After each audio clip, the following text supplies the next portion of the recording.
Chris knows because he was there last night. Prevention is the big key to being healthy at Camp Unalayee. I want you to think that all the time. Don't get sick, don't get hurt, take care of yourself first so I don't ever have to see you when you're sick. I like to see people who are healthy. As a matter of fact, even though I've been a nurse for 20 years and I have kids of my own, I hate sick kids. I can't stand sick kids. So stay healthy. There are some problems with sickness at Camp Unalayee.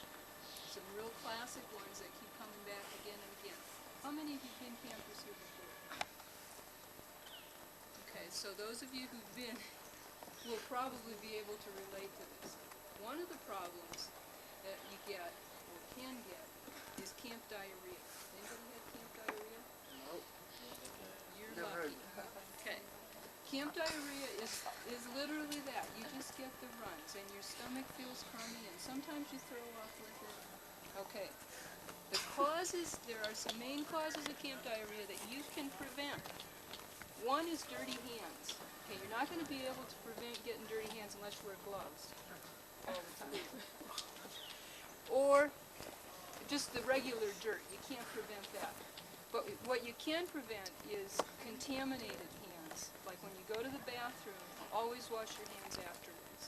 Every biffy has a faucet like this one right here, a tin can nailed to the stump or tree next to it, and there should be soap in the tin can. Use the soap, wash your hands. And you may be busy, but take that few seconds to do that. Otherwise, your hands are contaminated and dirty, and you can get sick from it. And you can get other people sick from it too. Like if you come to dinner and you start prepping food. Imagine if somebody makes a salad and they haven't washed their hands after going to the bathroom, and you're going to eat that salad. You want to keep your hands clean. You want to make sure everybody else keeps their hands clean too. Another way that you get camp diarrhea is poor dishwashing technique. And your counselor showed you how to do dishwashing techniques last night. Follow those rules and follow them well.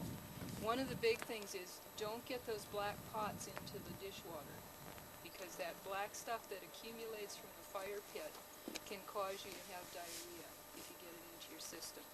So be sure you wash your dishes well, and be sure you wash your hands well, and you prevent yourself from getting camp diarrhea. Yeah, I wash my hands during dinner about 5 or 6 times, maybe 8 or 10 times. I just always wash my hands. It's easy to do. You just run over the spigot, scrub them off, grab the soap, scrub them off, rinse it off, and you're back working again. And it's really important to do. Another really important thing to do to prevent yourself from getting sick up here is to drink lots of water. You're up at a higher elevation than you're used to. You're more active than you're used to. You're going to get dried out quicker. And so you need to drink extra fluids.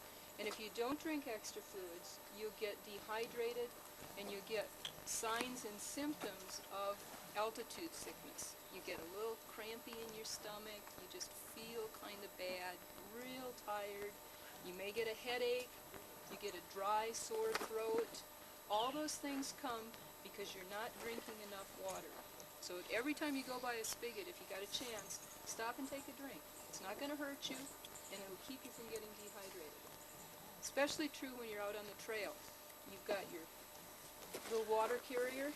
Make sure that it's full with pure water and that you're able to drink frequently on the trail. Another thing too, if you're dried out from the heat, it can cause you to be more dehydrated. So wear a bandana or a hat or something to keep the sun off you.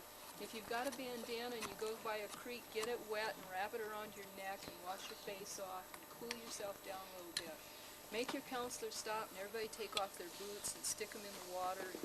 Give yourself a foot massage, give your buddy a foot massage. It'll make you feel better and it'll keep you cool and relaxed. And you won't get that kind of awful feeling that comes from being dehydrated and having altitude sickness.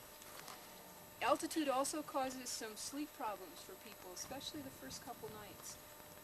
Real common, you don't sleep well. You may have bad dreams. You may wake up kind of sweaty and scared and you don't know where you are and it's dark, and that's normal. Everybody, almost everybody, not everybody, but almost everybody goes through that. You guys are laughing. Did you do that? I did that last year. First time especially, but even if you've been coming up for years, the first couple of days can be bad that way. So if you wake up and you're scared and and feel real weird in the night. Know that that's normal and usually goes away by about the third day that you're up here. Okay? Another problem that's related to that I see a lot of at camp, is homesickness. Anybody ever been homesick? I've been sick at home too, but I've also been homesick. And if you're feeling kind of funny, if you've got that little altitude sickness and you're a little bit dehydrated and you're tired because your counselor made you go over that last bluff and you didn't want to and it was steep and it was hot, and you just feel rotten and you want to be home laying by the pool with your friends, then you sometimes feel a little homesick. And that's real normal too. Almost everybody feels that at one degree or another. Some people get real bad. And if you really want to just come on down to Central or to the nurse's shack and we'll make you a cup of tea and you can sit and talk. Bring a buddy along and just have a little quiet time. This is a good place to go to get away from the hecticness of your tribe site. Any coffee? Pardon? Any coffee? Coffee? Coffee stunts your growth. So, I ain't growing no bigger. My mom lets me. No coffee. There is tea. I could be homesick anytime you want me to. Tea stunts your growth too. That's why Chinese are so short. Well, we just have herbal teas here. We have some I know mint tea and Chinese other 7 foot kinds. tall.